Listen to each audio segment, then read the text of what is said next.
Questão número 6 da FUVEST de Física 2016. Nós temos uma situação inicial, onde eu vou escrever aqui início, onde dentro de uma garrafa está contido um gás que sofrerá algumas alterações. Dentro desta garrafa é colocado um êmbolo, que seria uma seringa, posicionada de forma que possa deslizar sem atrito. Portanto, deve ter alguma coisa que segura essa seringa aqui, que permite que ela se movimente, como o desenho aqui mostra.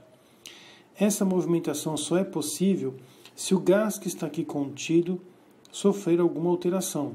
Eu preciso efetuar uma transformação, mudar a sua temperatura para que ocasione alguma mudança no volume, e é isso que o texto sugere. Ele pergunta qual deve ser o deslocamento desse êmbolo, que está livre de atrito, quando ocorre um aumento de 1 grau Celsius.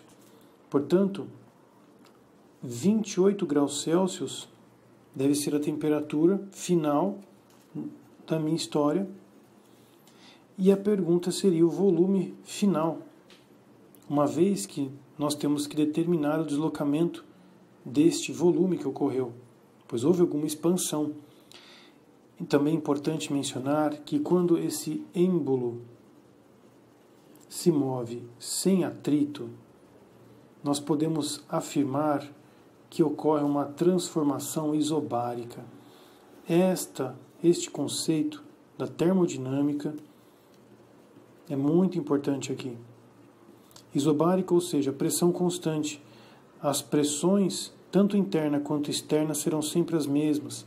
Isso permite a aplicação daquela mudança de estado, o estudo dos estados de um gás frente a uma modificação P1V1T1, P2V2T2. Aplicando esse conceito, nós podemos efetuar alguns cálculos iniciais que vão nos ajudar a determinar essa altura. Primeiramente, isobárica, pressão constante, nós podemos eliminar. Segundo, volume, 600 dividido pela temperatura, que deve ser corrigida para Kelvin. Aqui, uma ressalva, graus Celsius é Kelvin mais 273. A prova da FUVEST nesse ano não apresentou a fórmula, apenas disse que o 0 graus Celsius equivale a 273. Mas é importante notar que a temperatura em Kelvin sempre será de Celsius mais 273, né, Sr. Felipe? E aqui eu me corrijo. A temperatura de Kelvin é sempre graus Celsius mais 273. Agora sim. Portanto, eu vou acrescentar 273 nesse valor de 27, chegando a 300 Kelvin. O volume final, V2, me interessa. E a temperatura, como acrescentou apenas 1 grau Celsius, será 301. Dessa forma, nós conseguimos cair numa conta razoavelmente fácil.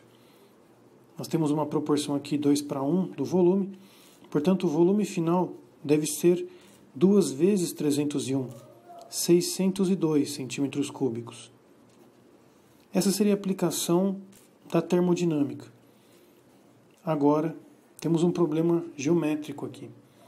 Nesse deslocamento de volume, nessa variação de volume, houve uma mudança na altura do êmbolo. Essa variação de volume, ela pode ser calculada como sendo V final menos V inicial. E nós temos esses valores. Acabamos de determinar. 602 menos 600. Portanto, a variação de volume é de 2 centímetros cúbicos. Agora, uma variação de volume que apresenta um aspecto cilíndrico. Perceba que a mudança geométrica que acontece no desenho é o deslocamento da altura deste cilindro, que apresenta justamente o volume de um cilindro. Portanto, matematicamente falando, eu preciso recordar aqui o volume do cilindro, que é a área da base vezes a altura. Tudo isso igual a 2. A área da base que o texto fornece, 3. Portanto, nós conseguimos aqui definir a altura, 2 sobre 3, 0,67 centímetros, ou aproximadamente 0,7 centímetros. problemas geométricos envolvendo termodinâmica. Isso também é bem comum.